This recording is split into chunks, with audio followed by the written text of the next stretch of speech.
नमस्कार दोस्तों, आपका स्वागत है मेरे YouTube चैनल अनुचक महमूदा में। आज हम पढ़ेंगे new awareness social science class 6 का chapter number 7, emergence of agriculture and settle life. मैंने इसका एक पार्ट बनाया था। पार्ट 1 तो मैंने ख़त्म कर लिया था। आज हम इसका शुरू करेंगे पार्ट 2। देखिए यहाँ से पार्ट 2 लेंदी चैप्टर है, इसलिए मैंने इसको पार्ट वाइज में डिवाइड कर दिया है। आई होप आपको समझने में कोई दिक्कत नहीं होगी।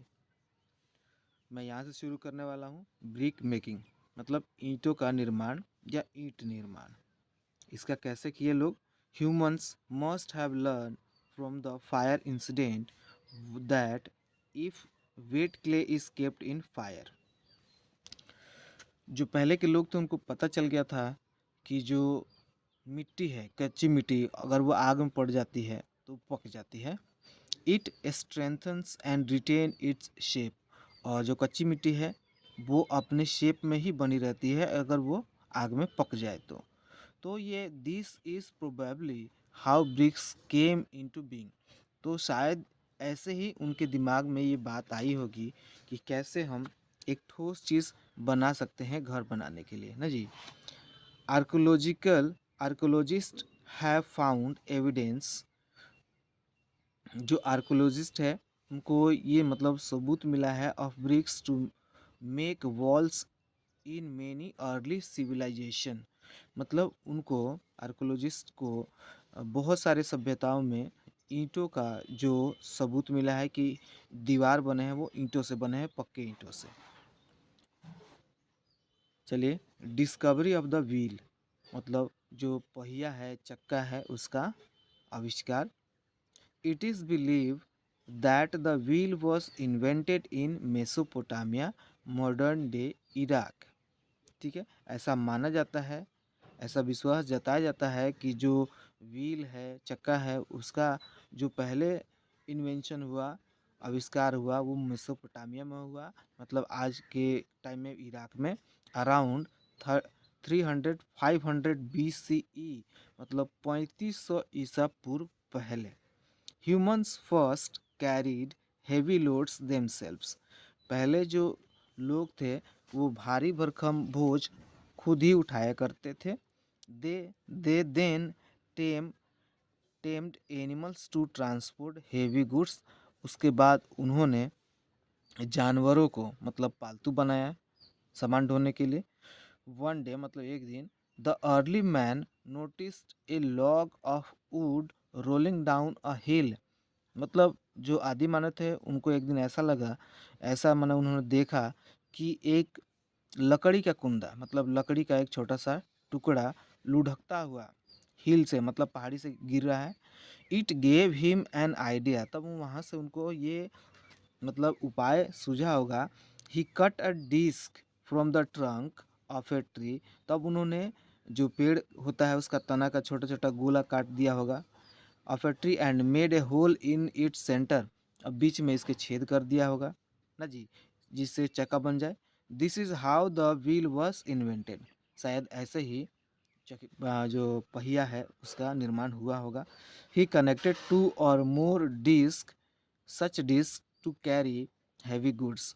उन्होंने एक साथ दो डिस्क या चार डिस्क जोड़ के जो भारी भरकम वजन है उसको उठाने के लिए उन्होंने इस्तेमाल किया होगा पहले, ऐसा मतलब विश्वास जताया जाता है। अब देखिए the importance of the wheel. जो पहिया का जो आविष्कार था वो कितना महत्वपूर्ण था इसके बारे में देखेंगे। The invention of the wheel is considered to be one of the biggest invention in human history. तो ये पहिया का जो निर्माण है, पहिया का जो आविष्कार है, ये हिस्ट्री में, इतिहास में बहुत महत्वपूर्ण माना जाता है। The use of the wheel made it easy for people to move logs from one place to another. इसी पहिए की मदद से लोग यहाँ से वहाँ जाते थे, आते थे। आज भी हम पहिए का इस्तेमाल करते हैं। आप सोच लीजिए अगर हवाई जहाज़ में पहिया ना हो, बस में पहिया ना हो तो कैसे काम चलेगा, साइकिल में पहिया ना हो तो। It help them create cards and move loads easily. उन्होंने गाड़ी मतलब बैलगाड़ी, हाथ गाड़ी ये सब बनाया और जो भार है उसको आसानी से यहाँ से वहाँ ले जाने लगे। This also led to the making of pottery for cooking and storing food. इनकी वजह से मतलब बर्तनों का निर्माण शुरू हुआ होगा इसके बाद, और उनमें जो भोजन को स्टोर करने का मतलब संग्रहित करने का जो आदत है वो पड़ा होगा। अब देखिए development of the potters wheel. आप जानते हैं जो मिट्टी का बर्तन बनता है वो पोटर्स व्हील पे बनता है, आप फोटो में देख सकते हैं। तो इसका निर्माण कैसे हुआ होगा देखते हैं। There was a need to make pots to store water and food. ऐसी ज़रूरत होगी कि भोजन और पानी कहाँ रखा जाए। तो shaping mud into a pot required a block of wet clay which had to be made hollow from the inside. तो अब उन्होंने मिट्टी का क्ले बनाया होगा, बीच में हॉलो मतलब छेद करके बर्तन का निर्माण किया होगा। While shaping the clay as a pot, मतलब जो मिट्टी है, कच्ची मिट्टी है चाहे चिकनी मिट्टी है, उसको बर्तन का रूप देने के लिए someone may have realize the benefit of rotating the block of clay rather than going around it to shape it.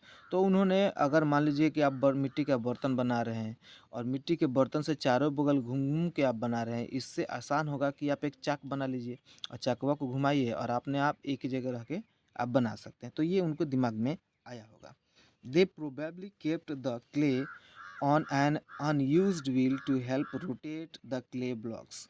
तब उनको ये मतलब इधर उधर घूमने से अच्छा है कि वो इस पे रोटेटिंग जो ब्लॉक है ये वाला मतलब चाक है, इस पे रख दिया जाए, उसको घुमाया जाए ऐसे, और साथ में वो घूमता रहे और हमारा जो बर्तन का जो शेप है आसानी से हम उसको होल करके मतलब उसमें हाथ रख के बना सकते हैं।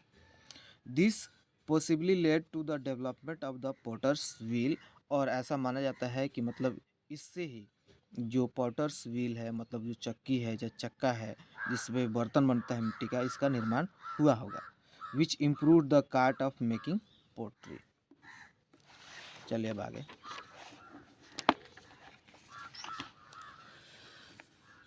बर्तन, यहाँ पे देखें पोट्री है मतलब बर्तन, ठीक है। The pottery of those days did not consist of the porcelain cups and saucer that you see today.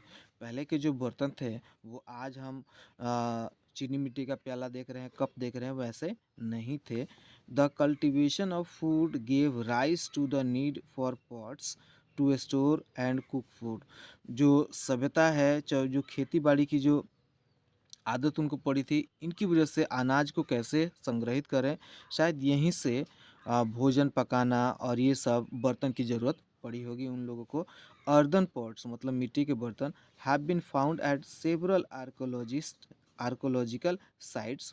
मतलब मिट्टी के बर्तन बहुत सारे आर्कोलॉजिकल मतलब जगहों पे साइट्स पे मिले हैं फ्रॉम दिस पीरियड, इस पीरियड में। Some of them even decorated with designs, उसमें से कुछ ऐसे हैं कि जिस पे नक्काशी और कढ़ाई भी की गई है। Clay pots were made by early humans. जो मिट्टी के बर्तन हैं वो पहले अर्ली ह्यूमंस के द्वारा बनाए जाते थे, मानव के द्वारा। This clay pots were bake to make them strong. और इस क्ले पेट को क्ले पॉट्स को पका के उसको मतलब मजबूत बनाया जाता था। In many places woven basket and pits in the ground have been found. बहुत सारे जगहों पे मतलब बीने हुए जो मतलब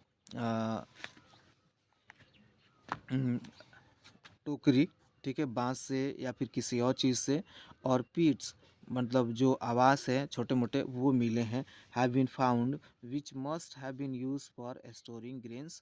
जो अनाज को संग्रहित करने के लिए यूज़ किए जाते थे, ऐसे मिले हैं। चलिए टूल्स, टूल्स मतलब औजार। The tools of Neolithic age were better than those of the earlier stone age. जो नवपाषाण काल है उसमें जो औजार मिले हैं वो बहुत बेहतर थे पहले के मुकाबले। They were given a finger edge and handles. इसमें थोड़ा सा नुकीलापन होता था, उसके और औजार में उसको पकड़ने के लिए हैंडल होता था। एविडेंस ऑफ एक्सेस, और इसका सबूत जैसे एक्स मिला है, ब्लेड मिले हैं, एरोज मिले हैं, स्पीयर हेड्स मिला है, हैमर मिला है, चेसल मिला है, and pestle and mortar being used in this age are aplenty. मतलब इस एज में, न्यूलिथिक एज में, जो मतलब कुल्हाड़ी, ब्लेड हो गया, तीर हो गया, स्पीयर हेड हो गया, हैमर हो गया, चेसल मतलब छेनी, पेसल एंड मोटर मतलब होता है ओखल मुसल, ये सब मिले हैं, ये सब औजार। Axe was use to clear the land for cultivation. अब एक्स का इस्तेमाल किस लिए होता था? जो ज़मीन है खेती के लिए, उसको साफ़ सुथरा करने के लिए। Which was the most important development, जो ये बहुत बड़ा मतलब एक प्रकार से विकास था। पेसल एंड मोस्टर मोर्टर मतलब जो ओखल और मूसल है, वर यूज टू ग्राइंडिंग ग्रेन्स, वो अनाज को पीसने का काम, कूटने का काम करते थे। The sickle was use for harvesting, जो हंसिया है, दराती जिसको बोलते हैं, वो फसल काटने के लिए यूज़ होता था। और weighted digging stick have also been found at a number of places. Weighted digging stick का मतलब था खोनती, देखें जो बैठ के ऐसे खोनते हैं, खोदते हैं ज़मीन को, उसको खोनती बोलते हैं। And it is believe that they may have been used for digging the ground, arrows were used for hunting, और यहाँ पे जो तीर और शिकार के लिए यूज़ होता था। along with these tools humans also use tools made of bones of animals, बहुत सारे औजार जानवरों के हड्डियों से भी बनाए गए थे। they were mainly used in fishing, जो उनको मछली पकड़ने में मदद करते थे। यहाँ पे कुछ लेट्स चेक है, देख लेते हैं। what were the development that help humans become settler, कौन से ऐसे विकास हुए जिससे जो आदि मानव है वो अस्थायी रूप से रहने लगे? तो ये आप कल्टीवेशन हो जाएगा, खेती का निर्माण। Name the first animal tamed bye humans, पहले जानवर का नाम बताइए जिसको पालतू बनाया गया, तो you know very well, dog था। How did the invention of wheel ease to life of humans, कैसे जो पहिए का आविष्कार है वो मानव के जीवन को मतलब और आसान कर दिया? ये आपको खुद लिखना है। Write two purpose for which early humans used clay pots, आप दो पर्पस लिखना है, दो उद्देश्य लिखना है कि क्यों लोग मतलब जो मिट्टी के बर्तन बनाने लगे। तो आप सबको पता है कि storing water and storing food, मतलब अनाज और पानी के लिए ये सब बर्तन का निर्माण शुरू हुआ होगा। Which tools were use to grind grains, कौन सा जो औजार है अनाज को पीसने का काम करता था? तो यहीं पे है, यहाँ पे देख सकते हैं पेसल एंड मोटर मतलब ओखल और मूसल उस टाइम पे। चलिए देखिए, वे ऑफ लाइफ, ठीक है। Leading a more settle life brought about several other changes in the lifes of early humans, मतलब जैसे लोग सेटल होकर एक जगह रहने लगे तो उनमें बहुत सारे चेंजेस आए। Since they did not have to worry about finding food all the time, क्योंकि वो अब टाइम खराब नहीं करते थे भोजन खोजने के लिए, क्योंकि वो अब मतलब खेती करके उनके पास खाने पीने का भोजन हो गया था। They had time to do other things, तो उन्होंने अपना जो दिमाग है वो कहीं और लगाना शुरू कर दिया। This happen to the start forming a small communities, और इसी से छोटा छोटा जो समाज बना, which gradually grow into villages, जो गांव में बदला। As the community become more and more close knit they started dividing work amongst themself, जैसे कम्युनिटी ज़्यादा बढ़ी तो उन्होंने उनको उनके काम के आधार पर उनको अलग अलग बांटना शुरू कर दिया। This is eventually give rise a new occupation and division of labour, शायद यहीं से नए नए जो पेशे हैं उसका जो शुरुआत हुआ होगा, और लोगों को बांटना मतलब काम के आधार पर यहीं से शुरू हुआ होगा। They also form tribes with their own specific custom and believes, उनको जातियों में बांटने लगे अपने मान्यता के आधार पर। चलिए, ऑक्यूपेशन मतलब जो पेशा है, क्या काम करते थे? The main occupation of human in this period was farming, तो जो सबसे बड़ा जो उनका जो पेशा था वो किसानी, खेती, मतलब शिकार करना, फिशिंग, बर्तन बनाना, बुनना करना और डाइंग मतलब कलर करना चाहे रंगना। Humans first learn to make basket and slowly begin weaving clothes. पहले तो आदमी लोग क्या, उन्होंने टोकरी बुनना सीखा और बाद में धीरे धीरे उन्होंने कपड़े बुनना भी सीखना शुरू कर दिया। हिस्टोरियंस बिलीव, इतिहासकार ये मतलब विश्वास करते हैं that they must have gotten the idea by watching birds weaving their nest. उनको ये आइडिया चिड़िया को देख के आया होगा कि कैसे चिड़िया अपना घोंसला बुनती है, तो हम भी ऐसा बुन सकते हैं। अब देखिए painting. Humans painted stone and caves wall to express themself. पहले के आदिमानव ने मतलब जो गुफाओं में पेंटिंग बनाई है वो अपने आप को दर्शाने के लिए बनाई है। सीन ऑफ हंटिंग, उसमें शिकार करते दिखाया गया है। डांसिंग प्रोसेसन एक साथ इकट्ठा दिखाया गया है। etc are the most commonly depicted scenes in cave painting from this time. अभी के टाइम पे मतलब ये सारी पेंटिंग चित्रित करती हैं, वर्णित करती हैं उस टाइम के बारे में। और कहाँ पे है ये पेंटिंग? बहुत सारे गुफाओं में। अब देखिए ड्वेलिंग। ड्वेलिंग मतलब होता है आवास। ड्वेलिंग मतलब क्या होता है? आवास। इन द नियोलिथिक एज, नवपाषाण काल में people began to live in the thatch huts और पीट हाउस। मतलब पीट हाउस, छोटे छोटे पीट हाउस और झुग्गी झोपड़ी में रहने लगे थे। The structure of the pit house underwent a gradual change. Pit house were built with logs. आप देख सकते हैं यहाँ पे बांस से बने होते थे। स्टोन और ब्रिक्स मतलब उसमें पत्थर से भी बने होते थे और ईंटों से भी, डिपेंडिंग ऑन देयर अवेबिलिटी। वहाँ पे कौन सी चीज़ मिल जाती है उसके आधार पर वो बनाते थे। Such pit houses have been found at Burzahom in present day Jammu and Kashmir. बहुत सारे पीट हाउस मिले हैं आज के टाइम पे बर्जोहम में, जो अभी जम्मू और कश्मीर में पड़ता है। Many tribes continue to live in the jungle and remained hunter gatherers even today. अभी के टाइम पे भी आप देख सकते हैं कि बहुत सारी जनजातियां हैं जो जंगल में रहती हैं और खुद को मतलब बदलना नहीं चाहती, वो हंटर और गैदरर्स ही रहना चाहते हैं। There are certain tribes in different parts of the world that survive on hunting, fishing and gathering food from jungle and very limited farming. वो आज भी बहुत सारे मतलब दुनिया भर में फैले हैं जो शिकार पे निर्भर रहते हैं, बहुत कम खेती करते हैं, फिशिंग करते हैं और अपना फूड इकट्ठा करके खाते हैं। मतलब उनको जो आज के इस दुनिया है, भागती दौड़ती दुनिया, उसमें कोई मतलब नहीं है। वो एक आदि मानव का ही जीवन जीते हैं अभी भी। अब देखिए धर्म, religion. Early humans were scared of lightning and thunder. पहले के लोग जो बिजली गिरता था, बारिश होता था, उससे वो डरते थे। दे must have suffered from fire, A storm और लाइटनिंग एंड हैवी रेन्स। तो उन्होंने उनको भारी रेन से या फिर आग से या फिर आंधी तूफान से उनको क्षति हुई होगी। And they did not know the actual cause of those natural phenomena.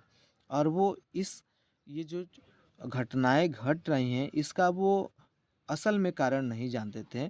तो यहीं से it is possible that this led them to believe that these were powers beyond their control which could curse. तो उनको ये पता चल गया कि ये जो पावर हैं, ये जो चीज़ें हो रही हैं, बिजली का चमकना, वो उनके हाथ में नहीं है। ठीक है, शायद यहीं से उन्होंने डरना शुरू किया होगा और वहीं से उनकी पूजा भी शुरू की होगी। ठीक है, एज अ गॉड। अब देखिए यहाँ पे why were early humans scared of lightning and thunder. क्यों डरते थे? क्योंकि इसका कॉज मतलब मेन कारण नहीं जानते थे। यहीं पे इसका आंसर है। Name the forces of nature which were worshipped by early humans. तो इसके अगले पेज में दिया गया है what kind of scene are commonly depicted in caves. तो कौन से ऐसे चित्र हैं जो केव्स में दिखाए गए हैं? तो यहाँ पे पेंटिंग वाले ब्लॉक में यहाँ पे मिल जाएगा आपको इसका आंसर। चलिए यहाँ पे देखिए, damage to their lives since they feared this powers they gradually began to worship. मतलब ऐसे पावर जैसे बिजली कड़कना, बाढ़ आ जाना, उनको इनसे क्या डर लगने लगा। फिर उसी को बचने के लिए उन लोगों ने उसकी पूजा शुरू कर दिया। शायद ऐसे ही पूजा और शुरुआत हुई होगी। This forces of nature like to sky rain wind and sun as a god. उन्होंने मतलब आकाश को, बारिश को, हवा को, सूरज को एज अ गॉड मतलब पूजना शुरू कर दिया। They hope to appease them and believe that these forces would not harm them if they were worshipped। उनको ये विश्वास हो गया कि अगर वो इन सब चीज़ों की पूजा करेंगे तो शायद ये चीज़ उनको नुकसान नहीं पहुंचाएंगे। अब देखिए the period between 4000 to 2000 BCE मतलब 4000 से 2000 ईसा पूर्व के बीच का जो समय है उसको क्या बोलते हैं? Chalcolithic period. It is believe that in this period humans started to use metal. ऐसा माना जाता है कि इस पीरियड में यहाँ आदि मानव थे, उन्होंने मेटल मतलब जो धातु है वो शुरू कर दिया था यूज़ करना। Copper is considered to be the first metal that in this period humans started to use metal use by humans. Copper ऐसा माना जाता है कि यहाँ इस काल में कॉपर जो यूज़ हुआ था। द चाल्कोलिथिक पीरियड इज दस the period when both copper and stone were brought into use by humans.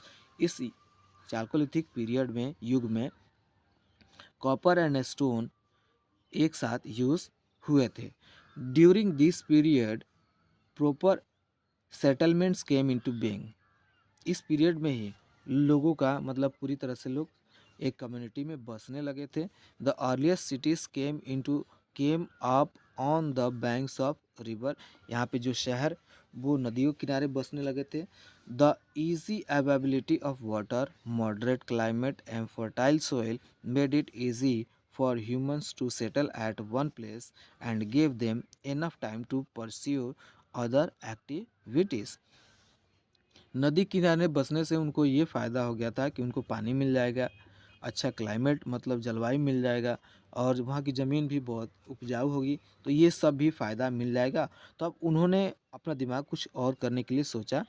Humans started to trade things मतलब पहले के आदि मानव व्यापार करना शुरू किए, बिल्डिंग बनाना शुरू किए, डेवलप टेक्निक्स बहुत सारे तकनीक अपनाए to improve various kinds of craft. बहुत से प्रकार के बैलगाड़ियाँ क्राफ्ट बनाए। Use metals to make tools and jewellery. उससे उन्होंने मेटल से ज्वेलरी और टूल्स औजार बनाए। Write in a particular script, उन्होंने लेख लिखा, ठीक है, लिपि लिखी। डेवलप टाउन्स और शहर बने। Some of the example of the earliest civilisation on the river banks are. बहुत सारे सभ्यताएं जो नदियों किनारे विकसित हुई, यहाँ पे दिया गया है उसका लिस्ट। पहला है the Indus valley civilisation on the bank of the river in the banks of the Indus river in India. Sindhu घाटी सभ्यता जो कहाँ पे शुरू हुई? सिंधु नदी के किनारे। द चाइनीज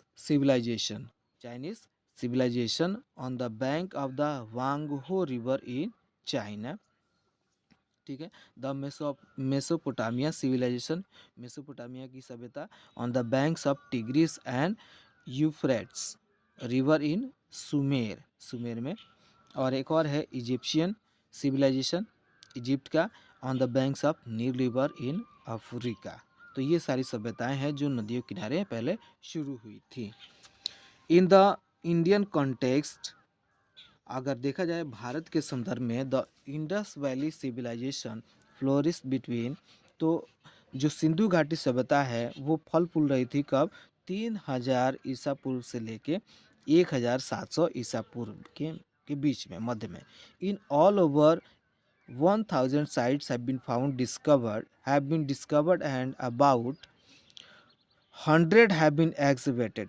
मतलब इसमें 1000 से ज़्यादा जगहें यहाँ पे खोजी गई हैं और अभी भी बहुत सारी यहाँ पे खोजबीन और यहाँ पे खुदाई चल रही है। Even recently some more remains of ancient cities have been found, ठीक है।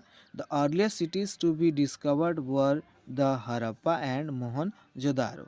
जो पहली जो सभ्यता खोजी गई उसमें हड़प्पा और मोहनजोदारो शामिल हैं। Bigger than the other cities discovered later, वो सबसे बड़े हैं।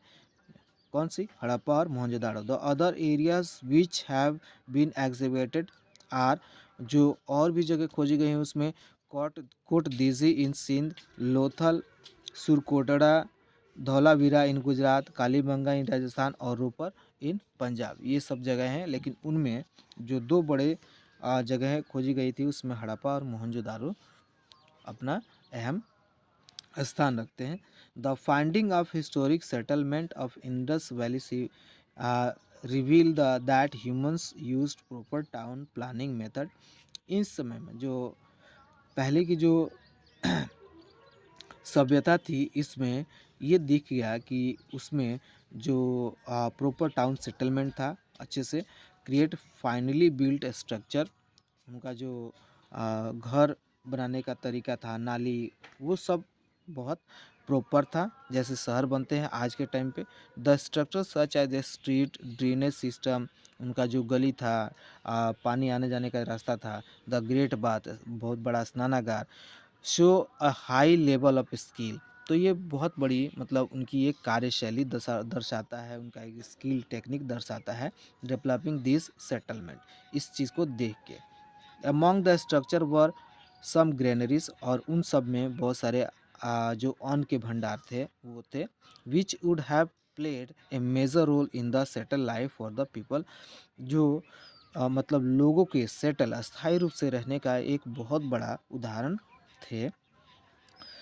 These were probably used as store houses for grains, उनमें बहुत सारे अनाज को इकट्ठा रखने के लिए जो अन्न के भंडार थे वो भी थे। It is likely that store agriculture produce was use during the period when there was no crops. ऐसा माना जाता है कि वो जो अनाज इकट्ठा इसलिए करते थे कि जिस सीज़न में वो अनाज नहीं उगाएं तो उन अनाज का इस्तेमाल करके वो अपना जीवन चला सके।